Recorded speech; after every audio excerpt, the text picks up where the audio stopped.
Et on attaque tout de suite, du coup, par la non-violence. Pourquoi c'est politique? Avec Alain Réfalo. Alain, merci d'être venu ici. Bonjour Mathieu, merci de votre invitation. Bah, avec plaisir. Je te présente rapidement. Donc, tu es membre fondateur du Centre de ressources sur la non-violence de Midi-Pyrénées. Tu es membre de l'Institut de recherche sur la résolution non violente des conflits. Tu es co-porte-parole du mouvement pour une alternative non violente. Tu es membre du comité de rédaction de la revue Alternative non violente. Tu es responsable du blog Non-violence, écologie et résistance. Et auteur récemment du paradigme de la non-violence, itinéraire historique, sémantique et lexicologique. Donc en gros, tu es quand même très très lié à la non-violence.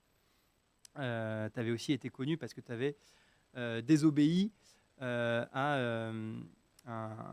un changement au sein de l'institution scolaire. Et ça t'avait fait connaître que tu étais le premier instituteur à désobéir, je crois. Donc bref, je pense que tu es convaincu que la non-violence, c'est politique. Mais du coup, est-ce que tu peux déjà, pour commencer, nous dire qu'est-ce que c'est la non-violence?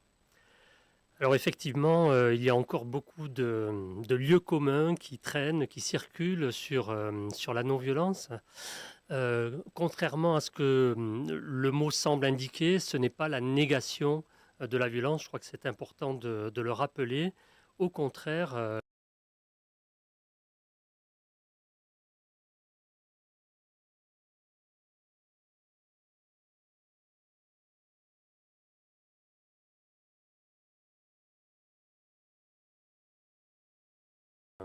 concernant la violence, c'est que toute forme de violence porte en elle le meurtre et la mort.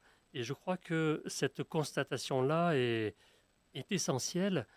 Dans violence, il y a viol et non pas vie. Euh, c'est donc finalement le viol de la vie, le viol de l'humanité de l'autre, le viol de sa dignité. Et donc toute violence finalement est inséparable de la souffrance qu'elle inflige. Et c'est du point de vue de ceux qui subissent la violence qu'il importe de définir la violence. Bien souvent, on, on, on légitime la violence par rapport à l'objectif qu'elle veut atteindre, par rapport à la fin qui la justifie, mais en réalité, on occulte toute la part de souffrance qu'elle inflige. Et donc, je crois que c'est important de dire finalement que la violence n'est pas notre nature, hein, contrairement à ce que l'on entend souvent. La violence blesse, meurtrit celui qui l'a subie, mais aussi, c'est très important, celui qui l'exerce. Pensons ne serait-ce qu'à tous les soldats lorsqu'ils reviennent de la guerre, qui sont victimes de stress post-traumatique. Donc c'est un exemple parmi d'autres, évidemment, qui montre que la violence ne fait pas partie de notre nature, qu'elle est contraire à notre humanité. Et donc la non-violence qui dit non à la violence va s'efforcer de penser cette violence, de la déconstruire, de déconstruire les justifications qui font que sans arrêt, génération après génération, nous répétons les mêmes erreurs. Alors la non-violence, en quelques mots, c'est à la fois une philosophie et une stratégie. Ce n'est pas l'un ou l'autre, c'est l'un et l'autre. Une philosophie parce que c'est un principe éthique qui s'appuie sur un double refus, hein, le refus de toute forme de violence à l'encontre des personnes, mais surtout le refus des justifications de la violence d'où qu'elle vienne. Mais la non-violence, ce n'est pas seulement un refus, parce que si ce n'était qu'un refus, il n'y aurait pas de grande différence avec ce qu'on appelle le pacifisme qui refuse et qui rejette, et avec raison d'ailleurs, la guerre et les horreurs de la guerre, mais qui ne propose pas d'alternative. Et je crois que c'est important donc de dire que la non-violence, c'est aussi un projet à partir d'une stratégie d'action, d'une méthode d'action, une méthode d'action qui veut créer des rapports de force euh, vis-à-vis des institutions, des pouvoirs, des structures économiques qui sont responsables de l'injustice. Et donc, la stratégie de la non-violence, de l'action non-violente, se fonde essentiellement sur une stratégie de non-collaboration. Il s'agit de faire en sorte que le pouvoir adverse, les institutions que l'on combat, ne puissent pas bénéficier de notre coopération, de notre collaboration, sachant que leur pouvoir réside essentiellement sur l'obéissance et la résignation de la majorité. Et donc, ce principe éthique et cette stratégie d'action sont au service d'un projet de société,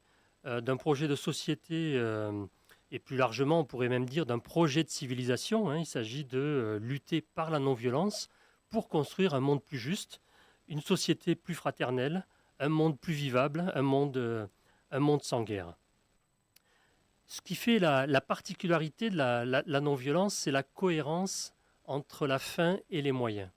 Il y a encore des proverbes, des slogans qui circulent, qui veut la fin, veut les moyens, la fin justifie les moyens. Et en fait, ces adages-là, ces proverbes-là sont toujours au service de la violence.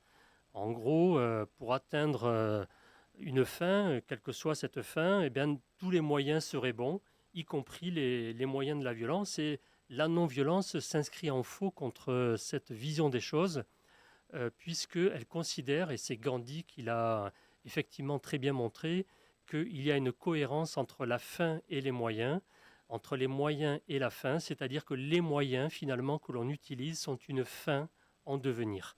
Et on ne peut pas utiliser des moyens injustes, les moyens injustes de la violence, pour parvenir à une fin juste. Je crois que là, c'est la grande leçon que nous avons apprise, notamment de Gandhi. Donc voilà en quelques mots quels sont les principes essentiels de la non-violence pour répondre à ta première question, Mathieu. Ouais, on voit que ce n'est pas un concept qui est forcément simple à définir parce que justement il est très complexe et il touche à beaucoup de choses. Mais c'est pour ça du coup qu'on prend 21 heures pour en parler. Oui, et puis je crois que c'est important, même si le mot est porteur de malentendus, de confusion, de prendre le temps de l'expliquer, de faire de la pédagogie autour à la fois du mot et de l'idée qu'il porte. On aura de toute façon toujours, on sera toujours obligé, je pense, de faire de la pédagogie autour de la non-violence parce que c'est un mot qui est une idée qui va à rebours de l'idéologie dominante, de la culture dominante. Finalement, c'est un mot de résistance, lui-même le mot de non-violence, de résistance à la culture de la violence qui domine encore nos sociétés et nos civilisations. C'est vrai que tu parlais d'adage aussi tout à l'heure, j'en ai déjà vu un peu dans l'autre sens qui disait la fin est dans les moyens comme l'arbre est dans la graine et qui là pour le coup pousse plutôt à utiliser la non-violence parce que, comme on dit, si on met une graine de violence, on retrouvera un arbre de violence. Donc, et ça me faisait penser aussi quand tu parlais de la fin dans les moyens, on le voit aussi quand il y a eu des révolutions violentes. Souvent les régimes qu'on a suivis ont été beaucoup plus répressifs et moins durables dans le temps que les révolutions non violentes ont souvent pu établir derrière des régimes plus pacifiques et du coup plus acceptés et faciliter une transition vers un modèle démocratique et stable. Oui, tout à fait. Les études auxquelles tu fais référence montrent qu'effectivement, en faisant le choix de la résistance non violente, elle n'est pas toujours victorieuse. Il faut être humble et reconnaître aussi qu'il peut y avoir des échecs. Mais il y a 2 fois plus de réussite par la non-violence que par la violence, selon les études auxquelles nous nous référons. Et en tout cas, ce qui est assez certain, c'est qu'effectivement, elle favorise davantage l'instauration d'un régime démocratique, plus ou moins démocratique, une fois que le tyran, le dictateur est tombé. Ce n'est pas automatique non plus, mais ce qui est certain, et ça l'histoire l'a montré, c'est qu'en utilisant les moyens de la violence, les moyens de la résistance armée, il y a de fortes chances que le régime qui survient dans les années qui suivent la révolution, entre guillemets, a de fortes chances de se maintenir aussi par la violence et la répression. Et donc, on ne fait finalement que prolonger le cycle des violences et des contre-violences. Et c'est un peu le sens de notre histoire. Oui, exactement. Et du coup, tu as récemment publié un glossaire qui s'appelle La non-violence politique. Alors du coup, pourquoi c'est politique pour toi la non-violence, même si ça découle un peu de tout ce que tu viens de dire, mais c'est politique parce que au-delà des violences interpersonnelles, individuelles, que l'on peut rencontrer dans son lieu de travail, dans sa famille, dans son quartier, qui elles-mêmes sont aussi des violences qui ont une origine, qui ont des causes, on va s'intéresser à ce que l'on appelle la violence systémique, la violence structurelle, ce qu'on appelle aussi la violence des situations d'injustice. Et donc, la non-violence va s'efforcer de trouver des méthodes d'action pour lutter contre tous les systèmes d'oppression, tous les systèmes de domination, tous les systèmes d'exclusion. Et nous sommes bien là sur le registre politique. Et puis, la non-violence est politique parce que quand on lit les écrits de philosophie politique traditionnelle, on considère finalement que la violence, c'est une nécessité inéluctable de l'action politique, qu'elle est incontournable, qu'elle est inévitable, et que celui qui refuse la violence, finalement, c'est quelqu'un qui refuse d'agir. Et comme il refuse d'agir, eh bien, c'est un irresponsable. Et la non-violence s'inscrit en faux, justement, contre cette vision-là, parce qu'elle veut justement réconcilier ce qu'on appelle l'éthique de conviction et l'éthique de responsabilité. Faire le choix donc d'agir par la non-violence, ce n'est pas vouloir en quelque sorte maintenir une flamme allumée comme un témoignage, c'est véritablement vouloir éteindre l'incendie des violences par des moyens qui ne les attisent pas. Et donc ce n'est pas un témoignage, c'est une action pragmatique, une action politique, une action collective qui vise à l'efficacité, et c'est une action surtout extrêmement réaliste parce qu'elle se situe au cœur des conflits. La non-violence agit de façon à avoir une prise sur le conflit.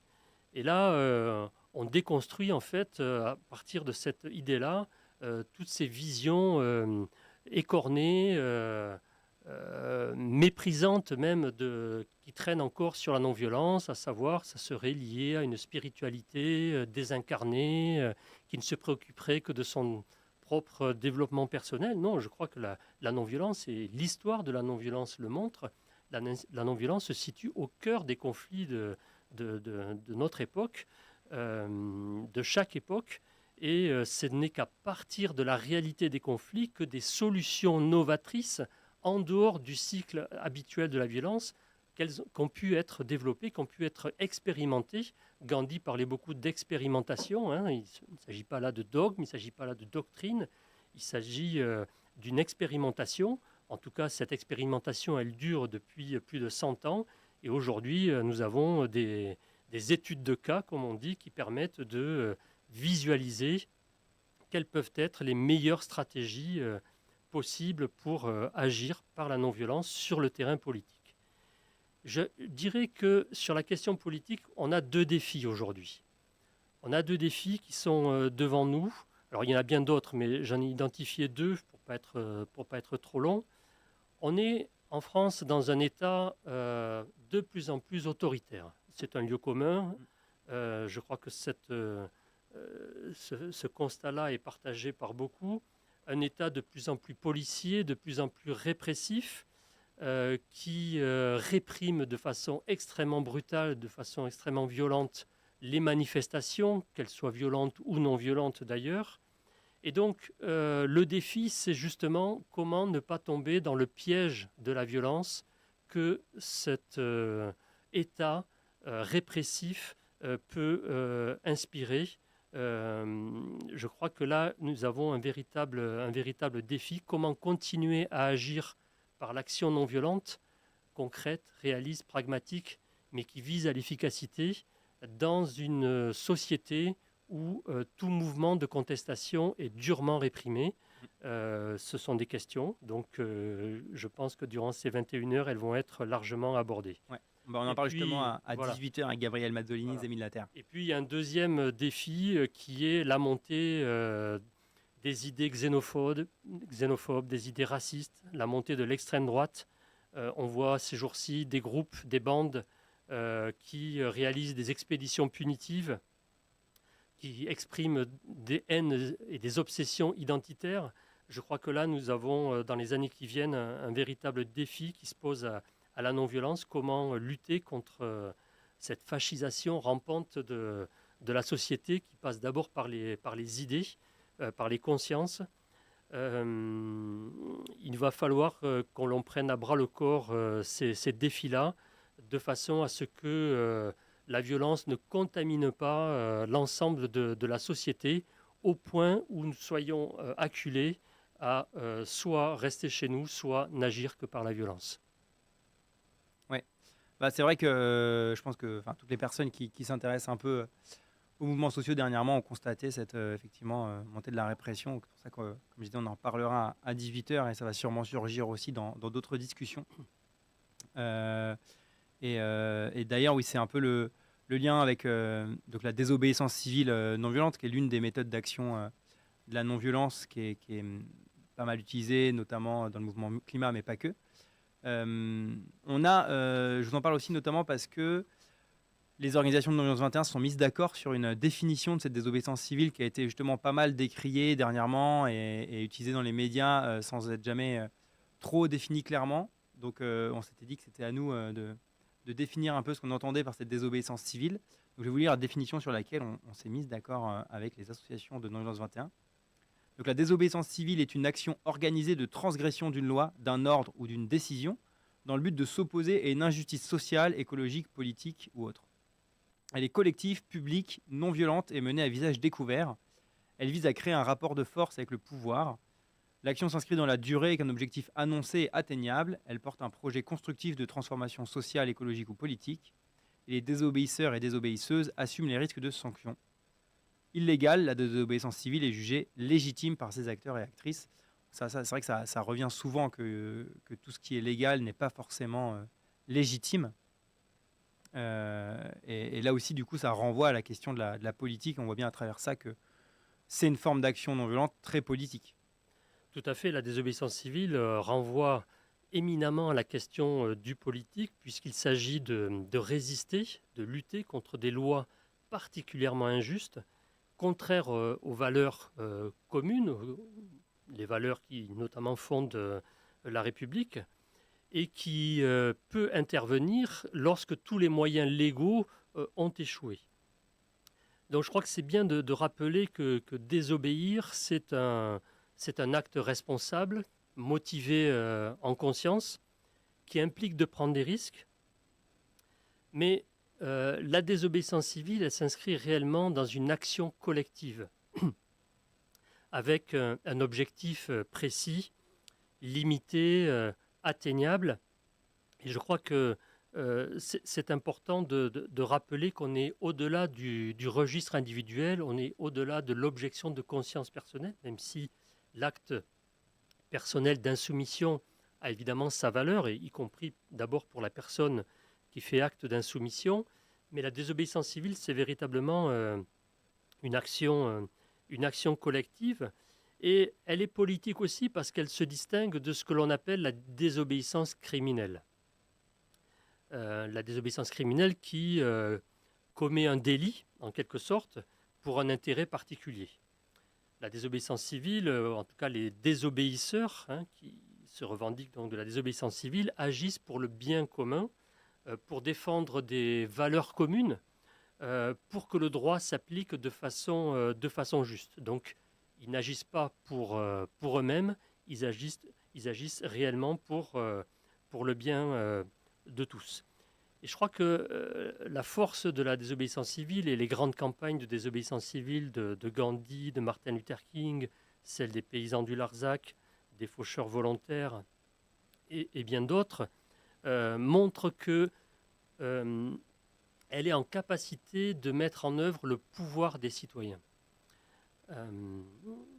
Alors évidemment, les désobéisseurs seront, en toute hypothèse, toujours qu'une minorité.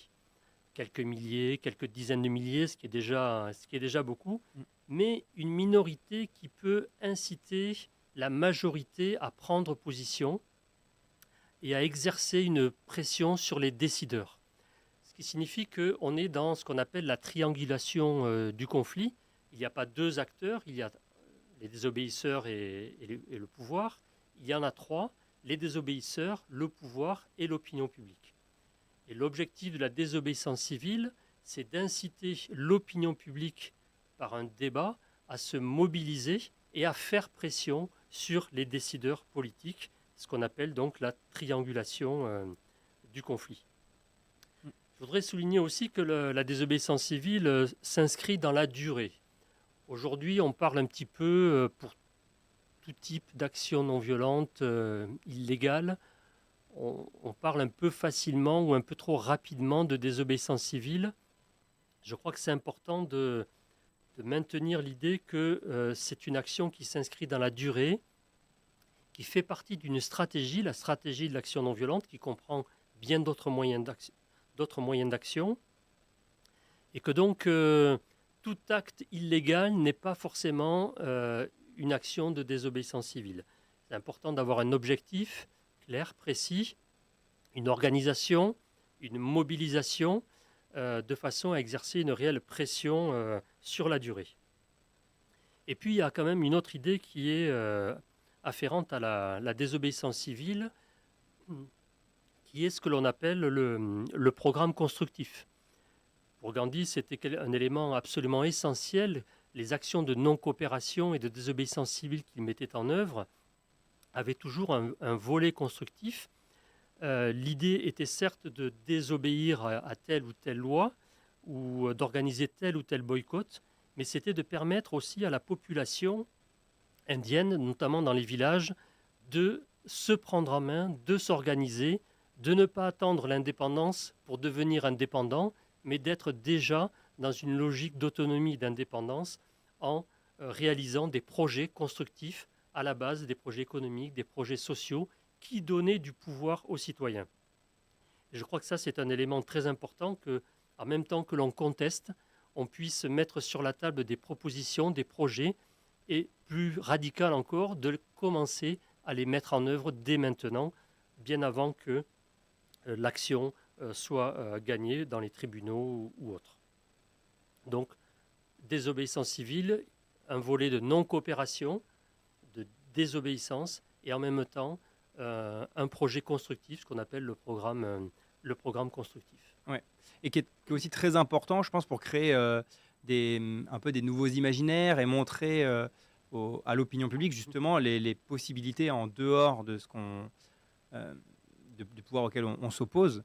Parce que des fois, c'est dur si on s'oppose uniquement sans proposer d'alternative, comme tu l'as dit, ben c'est compliqué d'obtenir l'adhésion de ce troisième acteur qui est très important, qui est l'opinion publique. Je prendrai qu'un exemple, pas très loin de chez moi, près de Toulouse. Vous savez qu'il y a le projet de l'autoroute A69, Ouais. et qui fait l'objet d'une très forte mobilisation locale. Et il y aura encore des mobilisations dans les prochains mois. Les artisans de cette contestation ont établi avec les scientifiques, avec les experts, avec des institutions, des associations, un contre-projet réaliste, beaucoup moins coûteux, beaucoup moins destructeur de l'environnement. Et je crois que ça, c'est la marque véritablement d'une évolution. On n'est pas simplement dans une contestation, aussi justifiée soit-elle, mais on est aussi dans la mise sur la table publique d'un contre-projet qui permette aux citoyens de voir qu'il existe des alternatives et qu'on se bat aussi pour la mise en place de ces alternatives.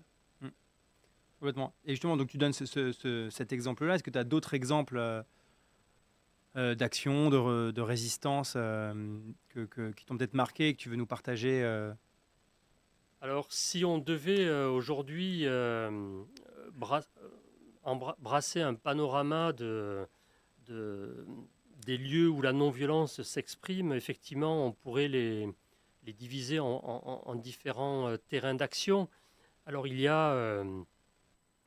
mais elles ont toutes un point commun, c'est important de le dire, c'est qu'elles sont toutes en lutte, en résistance contre des situations de violence structurelles ou potentiellement structurelles. Et donc, il y a évidemment les résistances civiles contre des dictatures, contre des tyrannies. L'Algérie, l'Iran, ce sont des mouvements qui s'inscrivent dans la durée, qui impliquent des millions de personnes il ne faut pas croire que ces mouvements-là sont complètement spontanés.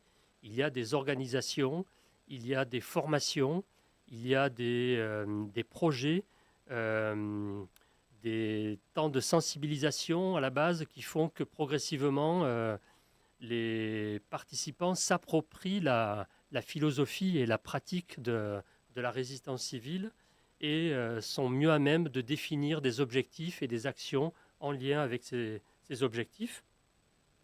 Ensuite, c'est un peu moins visible parce que les médias en parlent moins, mais il y a aussi toutes les résistances contre la militarisation, pour des alternatives non violentes à la militarisation.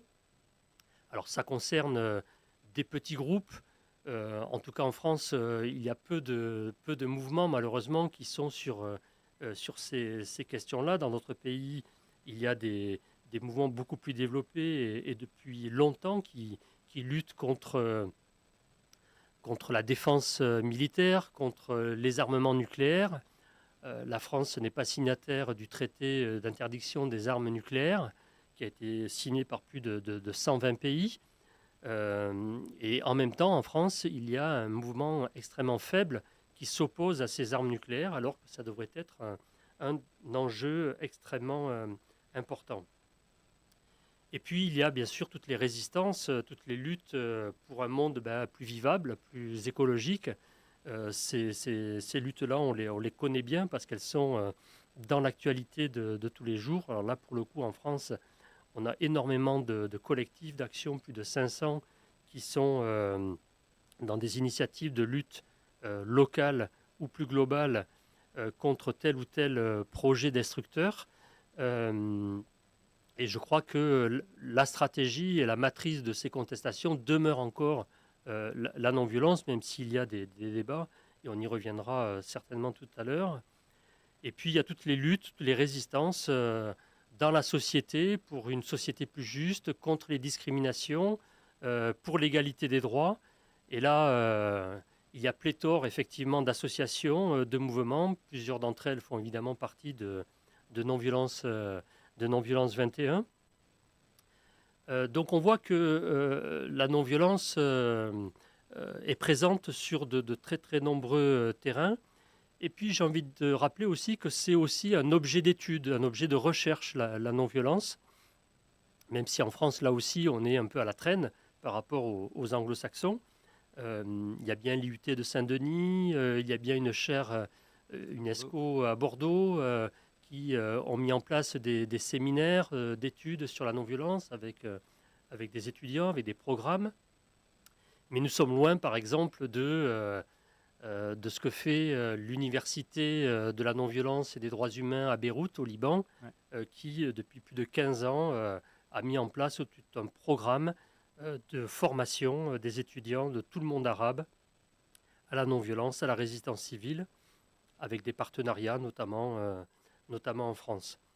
Donc, effectivement, la non-violence, les terrains d'action de la non-violence politique sont nombreux. Et je crois que durant ces 21 heures, nous aurons un bel aperçu de tous ces lieux d'action. Et en même temps, ça sera l'occasion de s'interroger à leurs résultats, puisque je crois qu'il y a une table ronde qui est prévue sur les victoires de la non-violence. Exactement, vendredi. C'est important d'en parler, évidemment. Oui, exactement. Non, mais... Et d'ailleurs, à ce sujet, il y a la revue Silence qui a sorti un beau dossier pour ses 40 ans l'année dernière sur les victoires de la non-violence, pour voir un peu tout ce que ça a pu permettre d'apporter, soit d'éviter des projets inutiles ou des reculades sur la loi, et aussi ce que ça a permis d'obtenir en avancée. Et d'ailleurs, en parlant de publication, donc, toi, tu as récemment publié sur ton blog le glossaire de la non-violence politique, donc, qui est un document PDF, mais là on l'a imprimé, je le montre à la caméra. Voilà. Mais il va y avoir le lien dans le chat, il va y avoir le lien vers le document en PDF qui est en accès libre. Est-ce que tu peux me dire pourquoi tu as voulu maintenant publier ce glossaire, justement? Alors, c'est un document très modeste, mais l'idée m'est venue aux rencontres du Larzac cet été, les résistantes 2023. Dans les débats auxquels j'ai assisté, je me suis aperçu qu'il y avait encore, bien que nous soyons sur cette terre historique du Larzac, il y avait encore beaucoup de confusion et de malentendus sur la non-violence, et particulièrement la non-violence politique.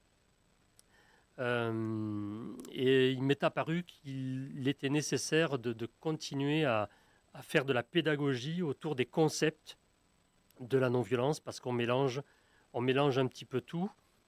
Et donc, j'ai repris les mots-clés un par un, j'ai essayé de les définir de la façon la plus claire possible et sans que ce soit trop long, de façon à fournir un document, pas définitif d'ailleurs, qui peut être encore largement amélioré, mais il y a une bonne trentaine de concepts qui sont spécifiques à la non-violence et à la lutte non-violente, qui sont définis.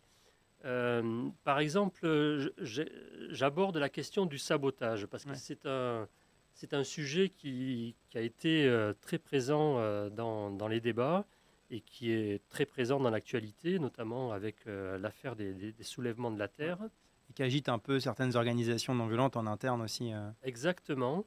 Alors, je crois qu'il y a beaucoup de confusion autour même de cette question du sabotage.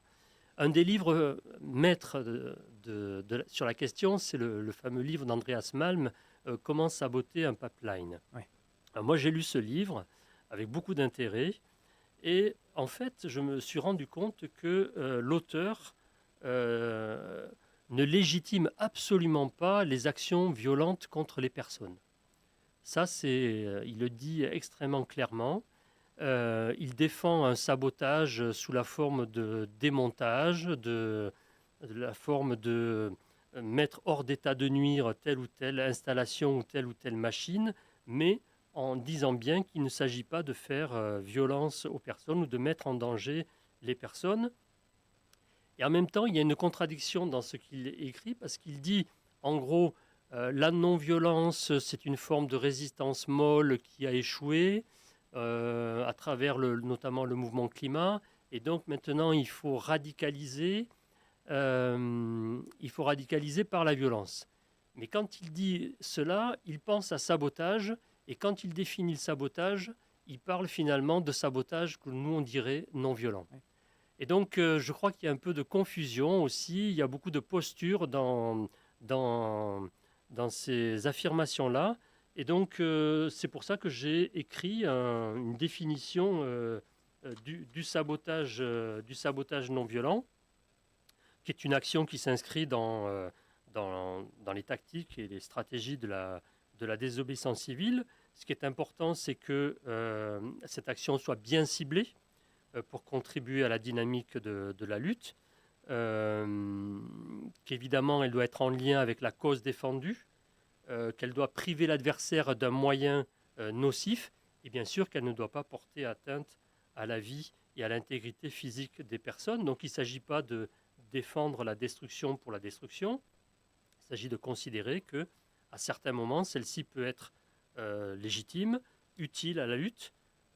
Qui peut contester aujourd'hui que l'action des faucheurs volontaires, depuis 20 ans, n'a pas été une action finalement de salubrité publique. C'était bien une action de sabotage, de destruction des champs de maïs OGM, transgéniques.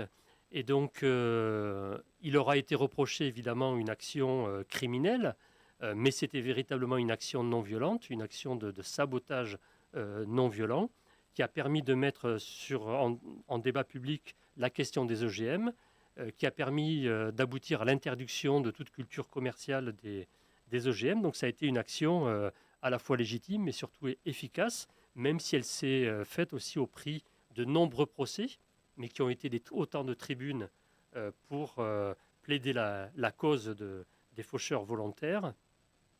Et donc je crois que voilà, il est possible d'envisager des formes de sabotage non violent qui s'intègrent dans la stratégie de la désobéissance civile et de l'action non violente. Évidemment, on aura toujours en face de nous des gens à commencer par le ministère de l'Intérieur, pour criminaliser cette action, pour la faire passer pour une action délinquante. Ouais. Toute forme de contestation aujourd'hui, qu'elle soit violente ou non violente, est de toute façon une action délinquante, une action criminelle. Donc l'État, qui a très peur qu'un mouvement non violent de masse sur lequel il ne pourrait plus avoir de prise, lui échappe et donc met tous les moyens en œuvre, à la fois pour le criminaliser, pour faire surgir éventuellement de la violence dans ce mouvement de façon à pouvoir justifier une répression encore plus forte. Et donc c'est là qu'il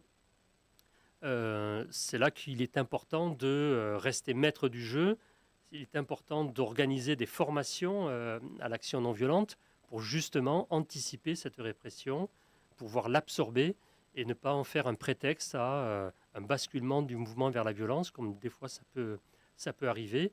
Il faut toujours rester maître du jeu et se donner les moyens d'encaisser cette violence, cette répression, en sachant qu'on ne peut encaisser que ce que l'on se sent capable d'encaisser. Donc il ne faut pas viser trop non plus.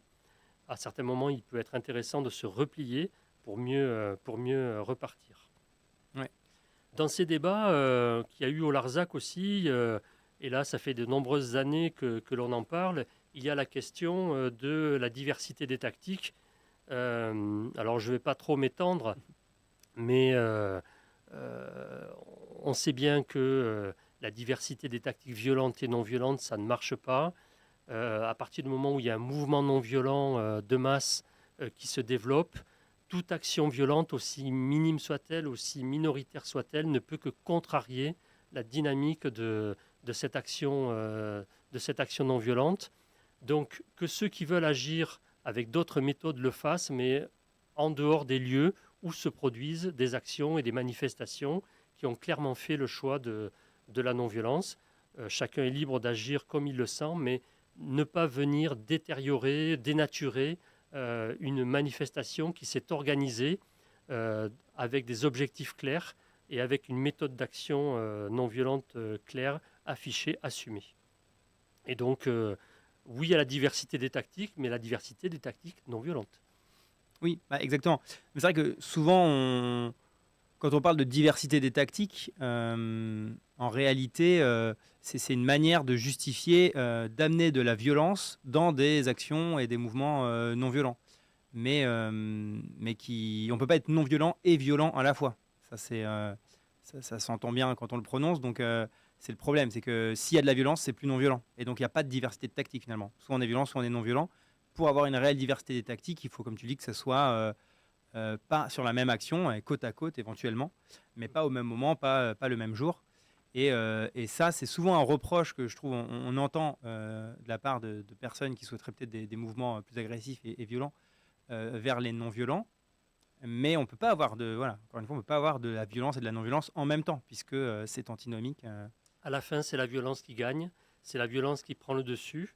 Les images qui seront montrées dans les médias seront des images de violence, et donc ça va influer sur l'opinion publique. Et donc, comme je le disais, ça permet au pouvoir de criminaliser, de justifier la répression et de retourner le mouvement à son avantage. Donc la violence fait le jeu du pouvoir. Ouais. Et justement, en plus, on voit bien qu'ils n'ont pas besoin de grand-chose aujourd'hui, le gouvernement, pour justement criminaliser. Et on se souvient des termes d'éco-terroristes utilisés par Darmanin. Je trouve que quand on voit ensuite, suite aux événements du 7 octobre, qu'on demande à tout le monde de condamner le Hamas en tant que terroriste, et je trouve que ce mot a été vidé de son sens, justement par l'utilisation par Gérald Darmanin d'éco-terroristes. Mais quel est le but derrière? C'est aussi de pouvoir mettre les moyens antiterroristes au service de la répression des mouvements écologistes, puisqu'il y a des mouvements des unités antiterroristes qui ont été utilisées notamment pour réprimer les manifestations où on tapait sur des casseroles quand des ministres se déplaçaient.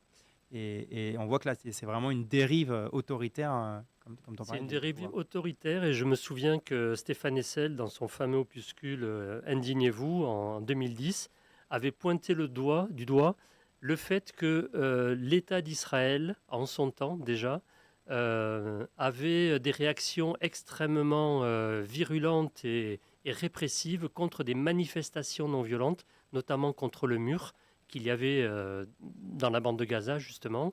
Et c'est lui le premier, je pense, qui a utilisé l'expression terrorisme non violent.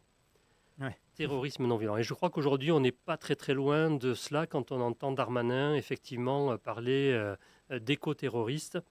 Il s'agit bien là de justifier une répression parce que toute contestation aujourd'hui leur devient insupportable. Ouais. Et on pourra justement ça en parler avec Abdallah Abourama, qui va bientôt nous rejoindre via Zoom, et donc est ce militant non-violent cisjordanien qui a vraiment souffert d'une grosse répression de la part d'Israël, justement, en s'opposant au tracé du mur, pourtant un tracé illégal et contraire aux traités internationaux. On pourra aussi en parler demain avec TX, ce militant de Djibouti, qui a aussi subi une grosse répression pour des actions non violentes, mais voilà, en espérant qu'on n'arrive jamais à cette ampleur de répression en France. Mais malheureusement, aujourd'hui, c'est la pente qu'on suit. Mais du coup, quand même, est-ce que notre temps ensemble arrivera bientôt à sa fin pour terminer sur une note plus positive, puisque tu es aussi porte-parole du MAN, du Mouvement pour une alternative non violente, qui fait un colloque régulièrement. Et du coup, là, le colloque du MAN au printemps 2024 s'appellera « Transformer la société par les luttes non violentes ». Est-ce que tu peux nous en parler un peu de ce colloque, puis de cette idée de transformer la société par des luttes non violentes ? Oui, alors le MAN, le Mouvement pour une alternative non violente, qui existe depuis 50 ans, 1974, s'est créé pour justement faire valoir l'apport de la non-violence sur le terrain politique et social. À une époque, c'était au beau milieu de la lutte du Larzac, mais où la non-violence avait encore une image très spirituelle, voire religieuse. Et on ne voyait pas très bien en quoi la non-violence pouvait être utile sur le terrain politique et social. Et donc le MAN a pris à bras le corps cette question, a écrit et publié un manifeste pour une alternative non violente qui pose les bases de cette non-violence politique. Et à cette époque-là, le MAN, clairement, et plus tard, il écrira aussi un texte d'orientation politique, une non-violence politique pour un socialisme autogestionnaire. Et donc le MAN s'inscrivait à cette époque-là à la fois contre la société et le système capitaliste, mais aussi en opposition avec le socialisme étatique, dont on savait déjà quels étaient les résultats dans les pays du socialisme réel, comme on disait à l'époque. Et donc voulait s'inscrire dans une troisième voie, le socialisme autogestionnaire, avec des partenaires syndicaux, politiques, de la gauche ou de la deuxième gauche à l'époque.